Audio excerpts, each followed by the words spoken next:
This week's People magazine profiles a California teenager who does some remarkable things despite his disability.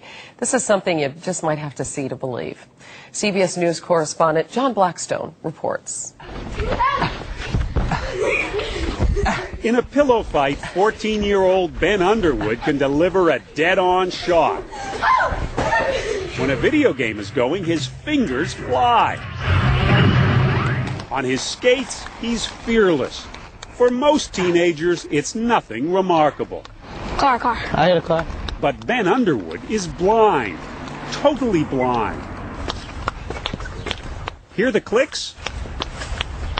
That's how he finds his way around. To walk down the street with Ben is to be amazed at what he can see with his ears. Well, there's a fire hydrant on the side and a car on this side. Wait, no, that's a trash can or that? Hold on, let me see. That's a trash can? Yeah, that's a trash can. Ben was just 2 years old when cancer claimed his eyes. Both were surgically removed.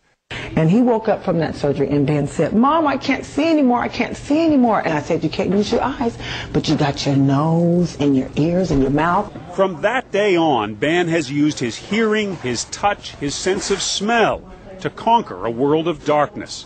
It's sometimes hard to believe how good Ben is. Just watch the way he deftly steps around a fallen trash can. I don't know how you do that. Somehow, Ben has mastered echolocation. It's the same way dolphins get around, bouncing sound waves to figure out where they are. On a trip to SeaWorld a few weeks ago, Ben found that he and the dolphins shared an amazing talent. All right, ready? Out of the water, it becomes easy to forget that Ben is blind. Ha ha! That was luck. How else to justify my pleasure when I put a couple of goals past him? You thought you were so good. I am good. He is indeed. Ben beat me 5-2. Playing video games with his brother Isaiah in the assault of noise, Ben can figure out everything that's happening just by listening. How can you even separate the sound? Because they got different voices. Nobody is going to tell him that there is an impossibility for him because there are none. This mom ought to be teaching a course on, how do you raise a kid who can't see well. Dr. James Rubin says Aquanetta has done exactly the right thing with Ben, never being overprotective, never putting limits on him.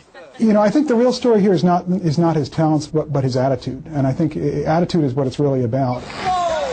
We have to give our kids confidence. We give them pride.